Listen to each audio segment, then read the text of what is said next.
తొందరపాటు. ఈ కథని రచించిన వారు వలివేటి నాగచంద్రావతి గారు. ఈ కథ ఈనాడు ఆదివారం సంచికలో మే 2020లో ప్రచురితమైంది. ఇదిగో నాన్న వాటర్ బాటిలు, ఈ బాస్కెట్లో టిఫిన్ బాక్సులున్నాయి. చిన్న బాక్సులోని ఇడ్లీలు ఓ గంట ఆగి తినేయండి. 1 గంట దాటగానే పెద్ద బాక్సులోని చపాతీలు పెరుగన్నం తినేసి మందులు వేసేసుకోండి, సరేనా? కాలక్షేపానికి న్యూస్ పేపరు, ఓ నవల కూడా కొన్నానివిగో. మీరు దేనికి కిందకి దిగక్కర్లేదు. దిగితే మళ్ళీ ఎక్కడానికి కష్టమవుతుంది మీకు. ఎక్కువసేపు కూర్చుంటే వీపు లాగుతుంది. భోజనం అయ్యాక ఓ గంట నడుం వాల్చండి. ఏసీ 2 టైర్ ఇది. సీట్ అంతా మీరే కాళ్ళు జాపు కూర్చోవచ్చు. మొహమాట పడకండి. మిమ్మల్ని ఒక్కర్నే పంపడం నాకస్సలు ఇష్టం లేదు, కానీ తప్పట్లేదు. మా పార్థు 100 జాగ్రత్తలు చెబుతున్నాడు. మొదటిసారి పిల్లాన్ని స్కూలుకు పంపిస్తున్నట్టు తెగ టెన్షన్ పడిపోతూ. వైజాగ్ రైల్వే స్టేషన్ అది. షాలిమార్ ఏసీ ఎక్స్ప్రెస్లో విజయవాడ వెళుతున్నాను. రిటైర్ అయినా దృఢంగానే ఉండేవాణ్ణి. ఫ్రీ బర్డ్లా తిరిగేవాణ్ణి. ఇదిగో మొదటిసారి హార్ట్ స్ట్రోక్ వచ్చినప్పటి నుంచి కాలు కదిపానంటే భయం.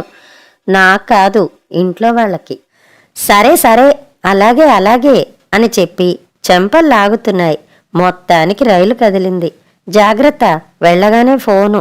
నేను చెప్పినవన్నీ జ్ఞాపకం. పాపం మా వాడు వగరుస్తూ బండి వేగాన్ని అందుకునే వరకు దాని పక్కనే నడుస్తూ చెప్తూ అమ్మయ్య, పార్థు చూపులకు వెనకబడ్డాడు. ఏమిటో వల్లమాలిన అభిమానాన్ని కూడా ఒక్కోసారి భరించలేం. కిటికీకి దగ్గరగా జరిగి కూర్చుని విశ్రాంతిగా సీటుకి జారబడి అలవోకగా కలయి చూశాను. కంపార్ట్మెంట్ అంతా 1-2 సీట్లు మినహా ఫుల్లుగా ఉంది. నా సైడ్ బెర్త్కి ఎదురుగా ఉన్న సీట్లలో ఓ ఫ్యామిలీ అనుకుంటా. భార్య, భర్త, కొడుకు కూర్చున్నారు. వాళ్ళకెదురుగా ఉన్న సీట్ అంతా ఖాళీ. ఆ ఫ్యామిలీలో కుర్రవాడికి 18-20 ఉంటుంది వయసు. రాగానే కిటికీ దగ్గర సీట్లో సెటిల్ అయిపోయి చెవికి మొబైల్ అతికించేశాడు. ఆవిడేమో ఎక్కినప్పటి నుంచి ఆగకుండా భర్త చెవి దగ్గర మధ్యలో వాయిస్తూనే ఉంది. పాపం ఆ మానవుడు పేపర్ తెరిచాడే గాని అటు దృష్టి దానిమీద పెట్టనూ లేక, ఇటు పూర్తిగా చెవి దగ్గర మోతకి తల ఊపనూ లేక అవస్థ పడుతున్నాడు. అమ్మా, టిఫిన్ పెట్టేస్తావా? ఆ తల్లి వాగ్ధోరణికి కామా పెట్టాడు కొడుకు. నాకు ఆకలి గుర్తొచ్చింది. బాక్సు తెరిచి ఇడ్లీలు తిన్నాను. మా వాడు చెప్పిన మాట ఉల్లంఘించి వేడివేడి రైల్వే కాఫీ ఓ కప్పు తాగేశాను. కాసేపు పేపర్ తిరగేశాను. ఇంతసేపు అతి పలచని మబ్బు తెరల్లోంచి కనిపిస్తున్నట్టు కిటికీ అద్దం వెనకాల నుంచి ఊరిస్తున్న ప్రకృతి సౌందర్యాన్ని ఆస్వాదిస్తూ కూర్చున్నాను. అలా చూస్తూ ఉండగానే ఓ చిన్న కునుకు పట్టేసింది. ఎంతసేపో తెలియలేదు. ఏదో స్టేషన్ వచ్చినట్టుంది. దిగేవాళ్ళు ఎక్కేవాళ్ల సందడికి మెలకు వచ్చేసింది. పాత వాళ్ళెవరు దిగారో కొత్త వాళ్ళెవరు ఎక్కారో తెలియలేదు గాని నా ఎదురు వింగ్లో పాత ఫ్యామిలీతో పాటు రెండో కిటికీ దగ్గర ఇంకో కొత్త సాల్తి కనిపిస్తోంది. నా వయసు వాడిలానే అనిపిస్తోంది. కూతురు అనుకుంటా. మా పార్థులాగే తెగ జాగ్రత్తలు చెబుతోంది. అబ్బా సరేలేవే అంటూ ఇబ్బంది పడుతున్నాడాయన. నా అలాగే నవ్వుకున్నాను లోపల. బండి కదులుతుంటే హడావిడిగా దిగిపోయిందా అమ్మాయి. కిటికీలోంచి ఆ అమ్మాయికి చెయ్యూపి ఇటు తిరిగిన ఆయన్ని యథాలాపంగా చూశాను. ఎక్కడో బాగా తెలిసిన మొహంలా ఉంది. ఎవరు చెప్పమా? అప్పుడే ఆయన నన్ను చూశాడు. వెంటనే ఆయన మొహంలోనూ తడబడిన ఛాయలు కనబడ్డాయి. మరోసారి పరీక్షగా చూడబోయాను. ఇటు చూస్తున్నవాడల్లా చటుక్కున అటు తిరిగిపోయాడు. ఊహు, సందేహం లేదు, ఆయన కూడా నాకులాంటి డైలమాలోనే పడి ఉంటాడు. ఇంతకీ ఎవరై ఉంటారబ్బా? దూరబంధువా? పూర్వ స్నేహితుడా? పాత శత్రువా? పడుతున్న మదన అక్కడ ఆగింది. గుర్తుకొచ్చేసింది. అతను వేణుగోపాలు కదూ? అవును. పాపిడి తీయకుండా పూర్తిగా ఎగదువ్విన క్రాఫు, నుదిటిన పూర్వకాలపు కానీ కాసంత చుట్టతో కాల్చిన మచ్చ, తెల్ల ప్యాంటు మీద తెల్ల షర్టు. సందేహం లేదు, అతను వేణునే. వేణు ఉద్వేగంతో ఉప్పొంగిపోతూ బయట కురగబోతున్న స్వరం చేదు ముద్దేదో అడ్డం పడినట్టు గొంతులోనే ఆగిపోయింది. నాకతను మిత్రుడా? 38 ఏళ్ల క్రితం చివరిసారి నన్ను ఉద్దేశించి ఏమన్నాడు వేణు? నువ్వు నాకు శత్రువి, నీ మొహం చూడ్డం కూడా నాకిష్టం లేదు అన్నాడు కోపంగా. ఆ రోజు మానసికంగా తనెంత చిత్రవధ అనుభవించాడు, ఎంత కుమిలిపోయాడు. ఆనాటి బాధ గుర్తొచ్చి గుండె కలుక్కుమంది నాకు. భావాలు కలగలిసిన జంట కవుల్లా ప్రాణానికి ప్రాణంగా ఉండేవాళ్లం. అంత బద్ధశత్రువుల్లా ఎలా మారిపోయాం? వేదనగా కళ్ళు మూసుకున్నాను. గతంలోకి లాగేసింది మనసు. ఎంతో ప్రయత్నం మీద పరాయి రాష్ట్రం నుంచి ట్రాన్స్ఫర్ చేయించుకుని స్వంత ఊరికి దగ్గరగా వచ్చాను. మొదటి రోజు బ్యాంకులో స్టాఫ్ అందరూ దూరాన్నించే మందహాసంతో చెయ్యెత్తి విష్ చేసి ఊరుకుంటే వేణు మాత్రం దగ్గరకొచ్చి భుజం మీద చెయ్యేసి వెల్కమ్ మధుగారు అన్నాడు నవ్వుతూ. ఆ భుజం మీద చెయ్యి వేయటంలోనే ఓ ఆత్మీయత కనిపించింది నాకు. ఆ సాయంత్రం నేను గంట పర్మిషన్ అడిగి ఇళ్లవేటకి బయలుదేరుతుంటే అనుకుంటూనే ఉన్నాను, మీకు ఇల్లు అవసరమవుతుందని. మేమున్న ఇంటిలో పక్క పోర్షన్ ఖాళీగా ఉంది. కొంచెం చిన్నదే అయినా అన్ని సౌకర్యాలు ఉన్నాయి, రండి చూద్దురుగాని అన్నాడు. వెళ్ళాను. కొత్త ఇల్లు అద్దెకి ఇవ్వటం కోసమే 2 పోర్షన్లుగా కట్టారు. బ్యాంకుకి దగ్గరగా ఉంటుందని 2 నెలల క్రితమే వేణు కూడా ఈ ఇంటికి మారాడట. ఇల్లు నాకు నచ్చింది. 2 రోజుల్లో సామాన్లతో దిగింది వర్ధని. మేము ప్యాకేజ్ వెప్పి సర్దుకుంటున్న 4 రోజులు వేణు ఇంట్లో నుంచే క్యారియర్. మాతో పాటు పప్పు అన్నమే. అంత మొహమాట పడకండి వదినా అంటూ వరస కలిపి మరి భర్త అంత కలుపుగోలుతనము కనపరిచింది వేణు భార్య కమల. మా గ్యాస్ కనెక్షను, ట్రాన్స్ఫరు, పిల్లవాడి స్కూల్ అడ్మిషను, పోస్టాఫీసులో అడ్రస్ ఎంట్రీ చేయించడం, ఈ పనులన్నిటికీ వేణు నాకు కూడా తిరిగాడు, వెంటే ఉన్నాడు. ఎంత విసుగు తెప్పించే కార్యమైనా మనకి సాయంగా ఇంకొకరున్నారంటే అదెంత తేలిగ్గా హాయిగా అనిపిస్తుందో నాకప్పుడే అనుభవమైంది. ఒకరి మీద ఒకరికి సుహృద్భావం కుదిరినప్పుడు చెలిమి మొలకెత్తడమే కాదు, చిగుళ్ళు వేస్తుంది, శాఖోపశాఖలుగా విస్తరిస్తుంది. మా స్నేహం అలా ఎదిగింది. సంత రోజు వాళ్ల కూరలతో పాటు మాకు ఓ బ్యాగ్ తెచ్చి పడేసేవాడు వేణు. మా అబ్బాయి గోపి స్కూల్ ఫీజు కట్టేటప్పుడు వాళ్ళ హేమంత్ ఫీజు కూడా కట్టేసి వచ్చేవాణ్ణి. మొదట్లో ఎందుకు శ్రమ అని నొచ్చుకునేవాళ్ళం. తర్వాత ఆ ఫార్మాలిటీస్ కూడా మానేశాం. ఉదయం వాకింగ్లో ఆహ్లాదం, సాయంత్రం పార్కు బెంచి మీద కబుర్లలో రిలాక్సేషను, తోడు ఒకరున్నారనే ధైర్యం, మంచి స్నేహంలో ఉండే మధురమ నాకు వేణు సహచర్యంలో లభించాయి. మా కుటుంబాలు కూడా పాలు నీళ్లలా కలిసిపోయాయి. వేణు వాళ్ళమ్మ భగీరథమ్మ గారు వర్ధనిని నా కూతుర్లాంటి దానివి, నన్నమ్మ అని పిలు అనేవారు. థియేటర్కి వెళ్ళినా దేవాలయానికి వెళ్ళినా కలిసే వెళ్ళేవాళ్ళం, కలిసిమెలిసి ఉండేవాళ్ళం. బంధువులకి మించిన ఆత్మీయుల పొరుగు దొరికిందనుకుంటూ పొంగిపోతున్న మా మధ్యన ముసలం పుట్టలేదు, వచ్చింది. ఆ రోజు ఉదయం తుఫాన్ దూసుకొస్తున్నట్టే ఇంట్లోకొచ్చిందో అమ్మాయి. హలో అన్నయ్య, అలా చూస్తారేమిటి? నేను మీ చెల్లెల్ని, గుర్తుపట్టారా అంది నన్ను తికమక పెట్టేస్తూ.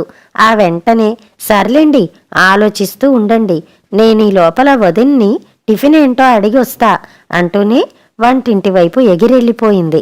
అప్పుడొచ్చారు భగీరథమ్మ గారు నవ్వుతూ. హడలగొడుతోందా? అది మా అమ్మాయి పరిమళ. ఎప్పుడూ ఇంతే, ఒట్ట అల్లరిపిల్ల. దాని ఫ్రెండ్ పెళ్లి ఈ ఊళ్ళోనేనట. మనతో ఉండొచ్చని వారం ముందే ప్రయాణం పెట్టుకుంది. చెప్పా చేయకుండా రాత్రి ఫ్లైట్లో వచ్చింది. ఇంటికి వచ్చేటప్పటికి నడిరాత్రి 12. ఫోన్ అన్నా చేయకూడదటే అంటే, ఏ హారతి రెడీ చేసేదానివా అంటుంది అన్నారావిడ మురిపెంగా. వేణు చెల్లెలు పరిమళ నిజంగా చాలా చలాకీ అమ్మాయి.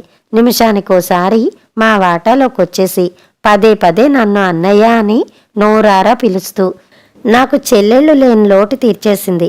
నువ్వు అచ్చం పాత సినిమా హీరోయిన్ అంజనీదేవిలా ఉంటావదినా. అప్ప, ఇల్లెంత నీట్గా పెట్టుకున్నావో, పాలు ఒలకపోసి ఎత్తుకోవచ్చు. ఓ ఇల్లాలి మనసు రంజింప చేయటానికి ఇంతకంటే గొప్ప కాంప్లిమెంట్స్ అవసరం లేదు. మా వర్ధని ప్రసన్నమైపోయింది. నేను గమనిస్తూనే ఉన్నాను. మా పడగ్గదిలోకి ఇతరులు రావడం గాని, మా మంచం మీద కూర్చోవడం, పడుకోవటం గాని వర్ధనికి అస్సలు గిట్టదు. వాళ్ళకు అర్థమయ్యేలా ఏదోలాగా తన ఇష్టాన్ని బయట పెట్టేస్తుంది. పరిమళ చాలా చొరవగా మా బెడ్రూంలోకి వెళ్ళిపోతోంది. బీరువా తీయించి చీరలు నగలు చూసేస్తోంది. నీ సెలక్షన్ సూపర్ వదినా అంటూ బెడ్ మీద వాలిపోతోంది. అసలు గమ్మత్తేమిటంటే ఈ చర్యల్ని నవ్వుతూ చూస్తుండిపోతోంది వర్ధని. కళ్ళెగరేశాను. ఏంటి కథ అన్నట్టు. ఏమోనండి, ఏం మెస్మరిజం చేస్తోందో కానీ ఆ అమ్మాయిని ఏమీ అనలేకుండా ఉన్నాను అని నిట్టూర్చింది. ఆ మాట మాత్రం నిజం. తను చెయ్యాలనుకున్నది మన అయిష్టాన్ని బయట పెట్టేలోగానే చేసేస్తుంటే ఏమనగలం, ఎలా కాదనగలం? పరిమళ అలాంటి ఇరకాటంలోనే పెట్టేసింది ఇంకొకసారి.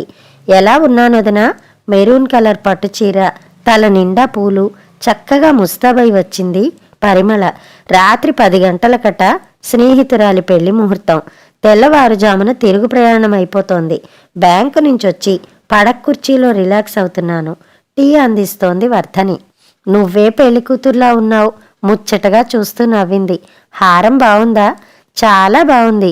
ఆ చెవులకే కొంచెం వేలాడే మోడల్ ఉంటే బాగుంటుందేమో. కొంప మునిగిందక్కడే. అవును కదా, మరింకా నించుంటావే, పదా నీ బుట్టలోలకలు తెచ్చివ్వు మరి.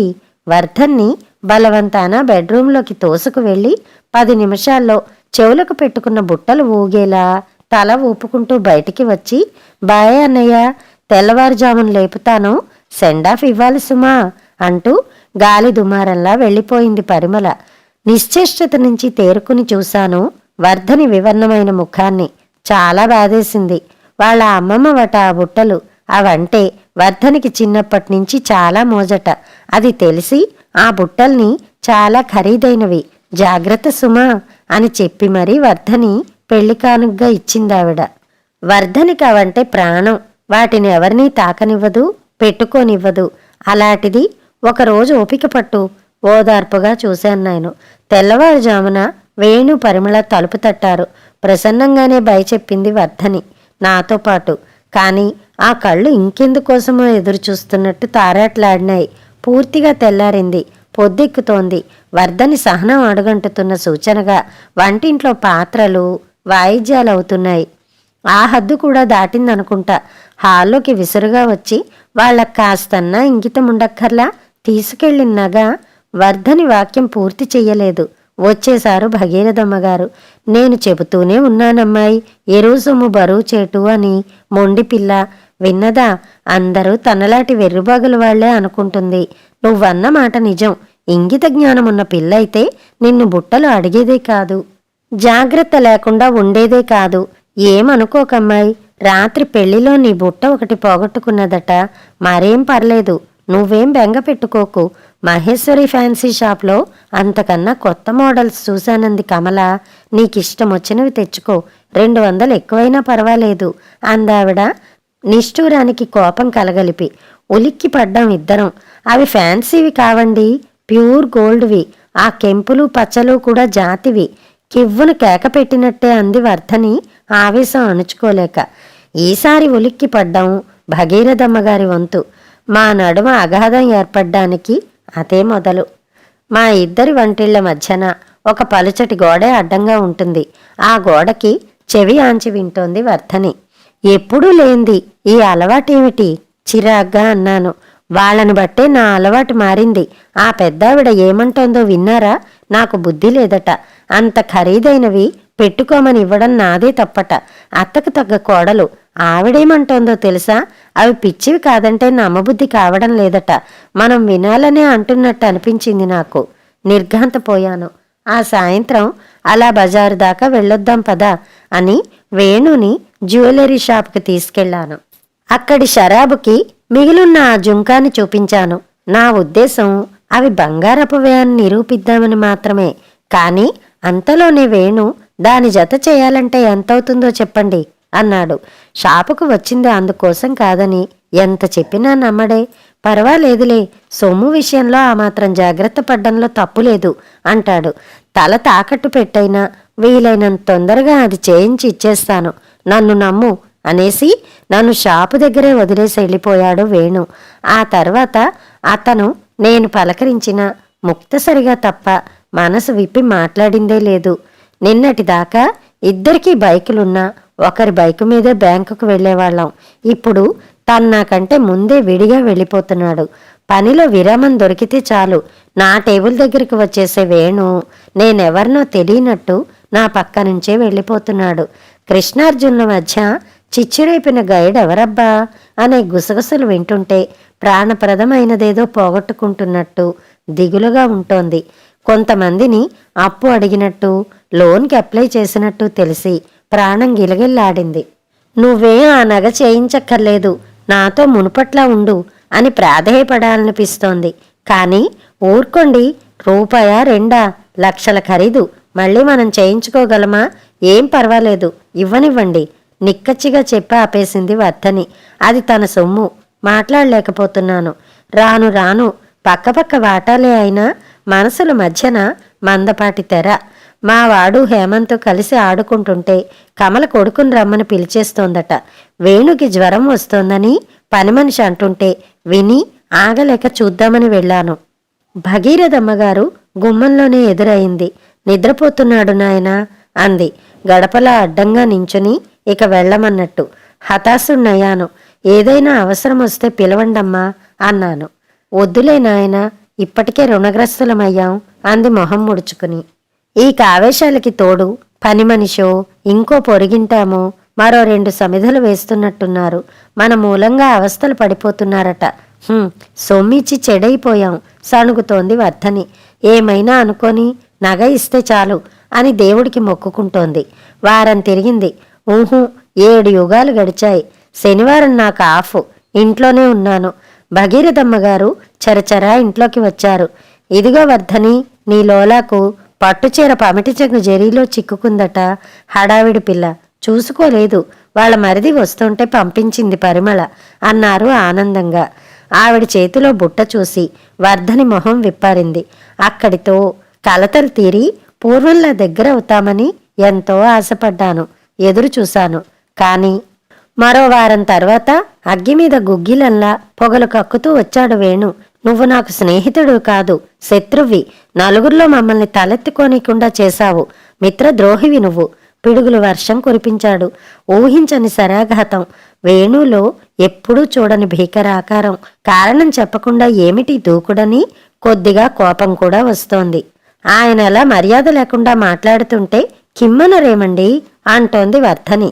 మా మర్యాద మంట కలిపిన వాళ్ళకి మర్యాద ఇవ్వాలా? మేం నీ బోడి లోలాకు దాచేసుకుని పోయిందన్నామా? తప్పక వచ్చేసరికి బయట పెట్టామా? నోరేలా వచ్చింది అంత అపవాదు వేయడానికి? విసవిస వచ్చి అందుకున్నారు భగీరథమ్మగారు. మేమలా అనలేదని. మేము నిప్పులేందే పొగేలా వస్తుంది. ఒక్కొక్కరు వచ్చి మీరిలా చేశారట కదా అని అడుగుతుంటే ప్రాణం చచ్చిపోతోంది అని వాళ్ళు. ఎవరెలా అన్నది అంటే జవాబుండదు. ఎన్ని నోర్లు ఎన్ని చెవులు దాటి వచ్చిందో ఆ పుకారు. ఎవరని చెబుతారు? ఎవరిస్తారు సాక్ష్యం? సాక్ష్యం లేని ఆ చెప్పుడు మాట మీదే వాళ్ళకి నమ్మకం. జగడం ముదిరింది, హద్దు దాటింది. మాటకి మాట తెగులు. వాళ్ళు 4 అన్నారు, మేం 10 అన్నాం. ఓ బలహీన క్షణంలో సహనం కోల్పోయి మీరన్నది నిజమే, నిప్పులేందే పొగరాదు, అది నిజమేనేమో, మీరా పని చేసుండకపోతే ఈ ఉలికెందుకు అని మాట తూలాను. ఆ మాటతో దిమ్మెరపోయినట్టుగా అయ్యాడు వేణు. మరుక్షణం తేరుకుని ఛీ, నీ మొహం చూడ్డం పాపం అంటూ కళ్లకు చెయ్యడ్డం పెట్టుకుని వెళ్ళిపోయాడు రుసరుసలాడుతున్న తల్లిని వెంట పెట్టుకుని. 2 రోజుల్లో ఇల్లు ఖాళీ చేసి వెళ్ళిపోయారు వాళ్ళు. 3 రోజుల సెలవుల అనంతరం బ్యాంకుకు వెడితే తెలిసింది వేణు లాంగ్ లీవ్ పెట్టాడని, రిక్వెస్ట్ ట్రాన్స్ఫర్ పెట్టుకున్నాడని. అప్పుడలా దూరమైన నా స్నేహితుణ్ణి మళ్ళీ ఇప్పుడే చూస్తున్నాను. కళ్ళు విప్పాను. ఏదో నిర్లిప్తత, వైరాగ్యం, జీవితపు చరమాంకంలో గతావలోకనం, తప్పొప్పుల సమీక్ష. ఎన్ని అనుభవాలు, చేసిన పొరపాట్లకి చెల్లించుకున్న జరిమానాలు, తొందరపాటులో పోగొట్టుకున్న వరాలు. అలా కాలదన్నుకున్న ఒక వరం వేణు మైత్రి. ఆ రోజు ఇద్దరం కాసేపు ఆవేశం తగ్గించుకుని శాంతంగా ఆలోచించుకుని ఉంటే పుట్టిందంటే పురుగులు పట్టాయని కథలల్లగల ప్రజ్ఞావంతుల నైపుణ్యం తెలిసిపోయేది కాదు. ఫోలిష్గా చెప్పుడు మాటలకు చెవి ఒగ్గకుండా ఉండి ఉంటే అప్పుడే అపార్థాల మబ్బులు చెల్లా చెదురయ్యేవి కాదు. ఇన్నేళ్లకి కళ్ళబడిన ప్రాణమిత్రుడికి ఇలా దూరంగా కూర్చోవలసిన అగత్యం ఉండేది కాదు కదా. ఇప్పుడు మాత్రమేమి, ఎవరాపారు నన్ను అపురూపమైన స్నేహాన్ని చిన్న శంకతో వాడు క్షణికావేశంలో మాట జారి నేను చేజార్చుకున్నామే అని గతంలో తరచి తరచి ఎంతలా వగచాను. తీరా ఎదురుపడితే ఎందుకీ బింకం? అతనే దగ్గరకు రావాలని పంతమా? వయస్సు ముమ్మరంలో కళ్ళు కప్పేసిన ఆవేశ కావేశాలు ఇంకా అలాగే ఉన్నాయా? వయసు పైపడి వృద్ధుణ్ణయ్యాను, కానీ ప్రవచనాలెన్ని విన్నా జ్ఞానవృద్ధుణ్ణి కాలేకపోయానా? ఈ భూమి మీద ఉండేదిక 4 రోజులే అని తెలుస్తున్నా అహంభావం అహంకారం నాలో అణగనే లేదా? తిగ్గున లేచాను. నెమ్మదిగా వేణు దగ్గరగా వెళ్ళాను. భుజం మీద చెయ్యి వేశాను ఆప్యాయంగా. వేణు, నా మీద కోపం ఇంకా పోలేదా? తలెత్తిన వేణు కళ్ళ నిండా స్నేహామృతం. మరు నిమిషం నేను వేణు పరిష్వంగంలో ఉన్నాను. కథ సమాప్తం.